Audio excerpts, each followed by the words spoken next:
નમસ્કાર વિદ્યાર્થી મિત્રો, હું ચિંતન બારૈયા ઓટોમેટિવ વિષયના ધોરણ 10ના યુનિટ 3 અને તેમનું પહેલું સેશન કાર વોશિંગ આ સત્ર વિશે આપણે અહીં ચર્ચા અને અભ્યાસ કરવાના છીએ. આ સત્રમાં આપણે કાર વોશિંગમાં કઈ કઈ સાવચેતીઓ રાખવાની છે, શું શું પગલાં લેવાના છે, કઈ રીતના કાર વોશિંગ કરવાનું છે, તેની સંપૂર્ણ માહિતી આ સત્રમાં આપણે આ વિડીયોમાં જોઈશું. બરોબર છે. તો કાર વોશિંગ વિશે પહેલાં તેનું સંબંધિત જ્ઞાન રાખવું જરૂરી છે. આપણે ચિત્રમાં જોયું છે કોઈ વ્યક્તિ કપડાં વાહન ધોઈ રહ્યું છે. તે આપણા દેશમાં એક સામાન્ય પ્રથા છે. વાહનની સફાઈ કરનાર વ્યક્તિ આપણે ગાડી સાફ કરવાવાળા કહીએ છીએ. તે સવારે તમારા ઘરે આવે છે, તમારા વાહનની ચાવી મેળવે છે અને ગાડીને સાફ કરે છે. સામાન્ય રીતે આ વ્યક્તિ પોતાની જાતે બે પ્રકારના કપડાં રાખે છે. પ્રથમ કપડું સૂકું હોય છે, બીજું ભીનું હોય છે. પહેલાં ધૂળને દૂર કરવા માટે સૂકા કપડાનો ઉપયોગ કરવામાં આવે છે. પછી ભીના કપડાને ગાડી સાફ કરવા માટે વપરાય છે. તમે ફોટોગ્રાફમાં જોઈ શકો છો કે ગાડી સાફ કરવાવાળા જાતે જ વાહનની સફાઈ કરી રહ્યા છે. એટલે શરૂઆતમાં સૌથી પહેલાં વાહન સાફ સફાઈ કરવા માટે બે પ્રકારના કપડાનો ઉપયોગ થતો હોય છે. એક છે ભીનું અને એક છે સૂકું. જે સૂકું કપડું છે એના ઉપયોગ દ્વારા તમારા વાહનમાં લાગેલી જેટલા પણ ધૂળ રજકણો છે, સૌથી પહેલાં તેને દૂર કરો. એટલે કે જે માટી છે એને ઉડાડી દો. ત્યારબાદ ભીના કપડાથી તેને સાફ કરો, જેથી કરીને આજુબાજુની ધૂળ તેમાં પર લાગીને પાછી ચોંટી ન જાય. એ વિશે આપણે માહિતી મેળવી. તમે જોઈ શકો છો કે જે કાર વોશિંગ છે એ ફોરેનમાં ફોર્મ એટલે જાગ ફીણા આધારે વોશિંગ કરવામાં આવે છે. એમાં શું કરવામાં આવે છે કે સૌથી પહેલાં એક એર કમ્પ્રેસરમાં અને ફોગનું કન્ટેનરને મિક્સ કરી ગાડી ઉપર ફોગ એકસાથે નાખવામાં આવે છે. હવે જ્યારે આ ફોગ ઓગળે છે ત્યારે તેમાં રહેલ પાર્ટિકલ્સ, બધા ધૂળના પાર્ટિકલ્સને લઈ અને નીચે ઉતરી જાય છે અને ગાડી ક્લીન થઈ જશે. ત્યારબાદ આ રીતના વ્યક્તિ તેમાં સાફ સફાઈ કરે છે, જે તમને ચિત્રમાં સ્પષ્ટ થાય છે કે વાહને કઈ રીતના ધોવું એ ખ્યાલ આવશે. આકૃતિમાં જોઈશું કે આ વ્યક્તિ સાફ સફાઈ કરવા દરમિયાન હળવા સ્પોન્જનો ઉપયોગ કરશે. અહીં જે સ્પોન્જ આપેલું છે તે આપણી વાહનના આઉટર બોડી ઉપર, વાહનની આઉટર બોડી ઉપર કંઈ પણ પ્રકારની બીજી અસરો એટલે કે લીસોટા કે ઉઝરડા પડવા નહીં દે, જેના કારણે આપણું ગાડીનું ફિનિશિંગ પણ સરળ અને ઉત્કૃષ્ટ રહેશે. તમે જોઈ શકો છો કે આપણે આગળ વાત કરીએ. વ્યક્તિ પહેલાં સૂકા કપડાથી વાહનને સાફ કરશે. ત્યારબાદ તેમાં ભીના કપડાનો ઉપયોગ કરી એ વ્યક્તિ કારનું વોશિંગ કરી રહ્યો છે તે તમને જોવા મળી રહ્યું હોય છે.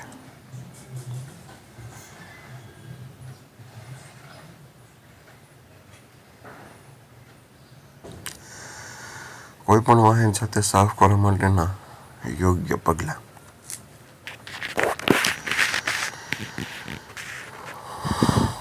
આપણે અહીં જાતે વાહનને ધોતી વખતે અનુસરવાની રીતે તબક્કાવાર શીખીશું.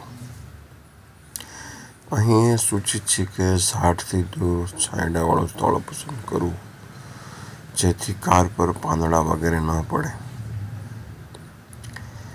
બધા દરવાજા અને બારી બારણા બંધ રાખવા. તો સૌથી પહેલાં શું કરવાનું છે કે ઝાડના નીચે ગાડીને થોડીને, જેથી કરીને તેમાં રહેલા ફળો, પાંદડા કે ડાળીઓ પાછી ગાડી ઉપર પડે નહીં. ત્યારબાદ આપણે જે વ્હીકલ ધોવાનું છે તેના ગાડીના દરવાજા અને બારણા કેવા રાખીશું, પણ જેથી કરીને કચરો અને પાણી અંદર જશે નહીં. હવે કાર વોશિંગમાં તમે જો અલગ અલગ બેડોલ છે, પાવડરવાળું પાણી છે અને ક્લીન વોટર છે. આ બંનેનો ઉપયોગ વારાફરતી કરીને કાર વોશિંગ કરવાનો છે. વાહન ધોવાની શરૂઆત કેમ કરશો? તો કે વાહન છતથી શરૂ કરીને ટાયરની ગંદકી કારમાં દૂર કરો. ઉપરથી સાફ કરતાં કરતાં આવો, ઠેઠ ક્યાં સુધી જશો? નીચે સુધી. સાબુવાળા પાણીની ડોલમાં સ્પોન્જ અથવા ટેરીકોટન કાપડનો રેસાવાળો ટુકડો લો અને કારની છતને સ્પોન્જ વડે સાફ કરો. આગળની આકૃતિમાં દેખાડ્યું હતું,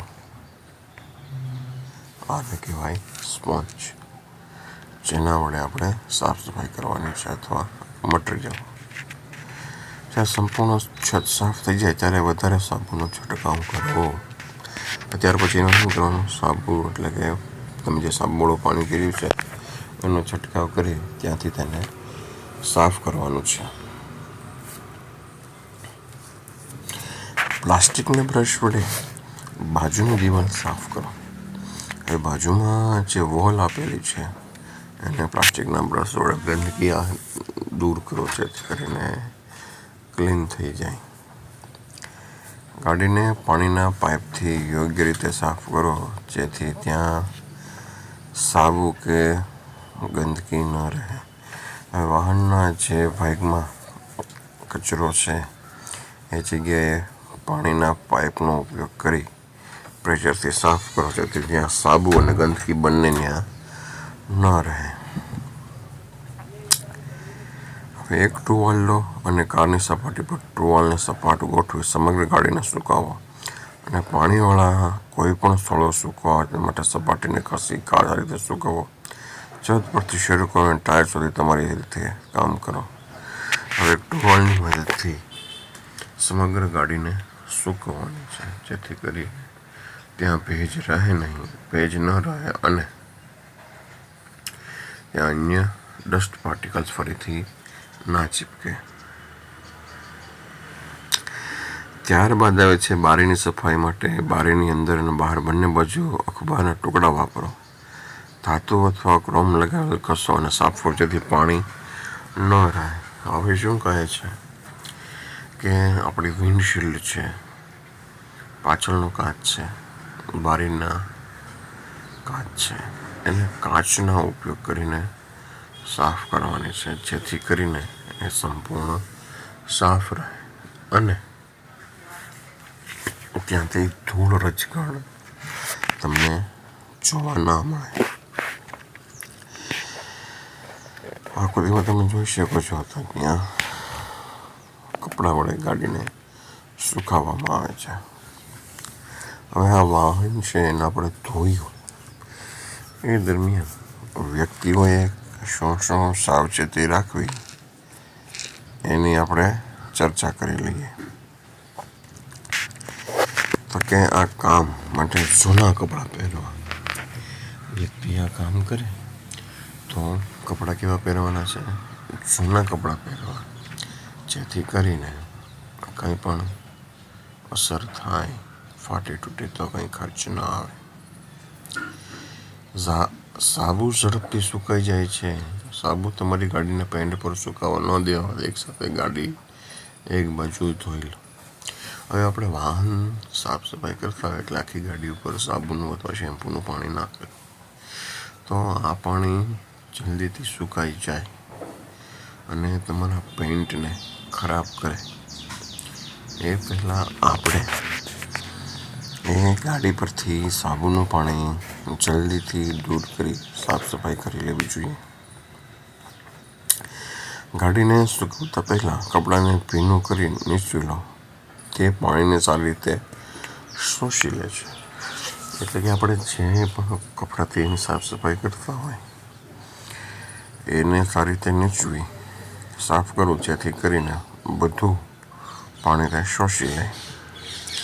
ડિટર્જન્ટ અને ડિશ સોપનો ઉપયોગ કરશો નહીં. ડિટર્જન્ટ અને ડિશ માટે બનાવવામાં આવે છે. ફક્ત કાર વોશ માટે કારનો ઉપયોગ, સોપનો ઉપયોગ કરો. હવે ડિટર્જન્ટ એટલે કે કપડાં ધોવાનો પાવડર કે કપડાં ધોવાનો સાબુનો ઉપયોગ કાર વોશિંગમાં કરવાનો નહીં, કારણ કે તેનો ઉપયોગ માટે આ વસ્તુ નથી. એ ડીશ અને તમારા કપડાં ધોવા માટે થતું હોય છે.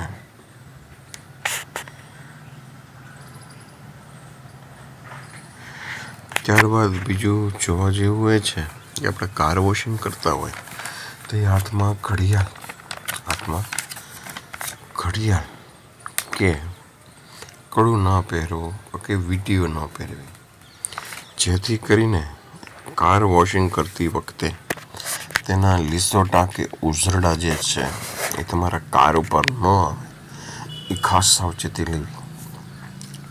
એટલે કે કાર વોશિંગ કરીએ તે પહેલાં આપણે આપણા હાથમાંથી વીંટી છે, ઓર્નામેન્ટ્સ છે, અમુક વસ્તુ હાથમાં પહેરવાની, એ દરેક વસ્તુ ઉતારી દેવી, જેથી કરીને કારમાં તેના લીસોટા કે ઉઝરડા આપણને જોવા મળે નહીં. ત્યાર પછી આવે છે ઓટોમેટિક સર્વિસ સ્ટેશન યુનિટ.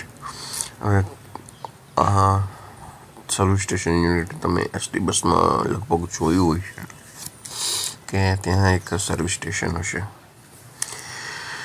એ જગ્યાએ એક મૂવમેન્ટ કરતો પિલર હશે અથવા 2 પિલર હશે. મૂવમેન્ટ કરતા 2 પિલર હશે. હવે જ્યાં એસટી બસને ધોવાની હોય, એસટી બસના બધી વિન્ડો દરવાજા બંધ કરી દેશે, ડ્રાઈવર ગાડીમાં જ બેસશે. હવે જેવી બસ પિલર પાસે જશે એટલે કાર વોશિંગ ઓન થશે, બસ વોશિંગ. એટલે બસની આખી બોડી પર બંને બાજુથી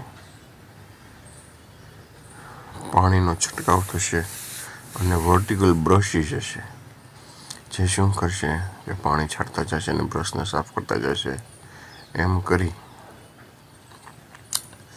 શરૂઆતથી માંડીને અંત સુધી બસમાં પાણી અને બ્રશનો ઘસારા દ્વારા ગંદકી અને ધૂળનો રચકણો બધો નષ્ટ થઈ જશે અને બસ છે એ વોશિંગ થઈ જશે.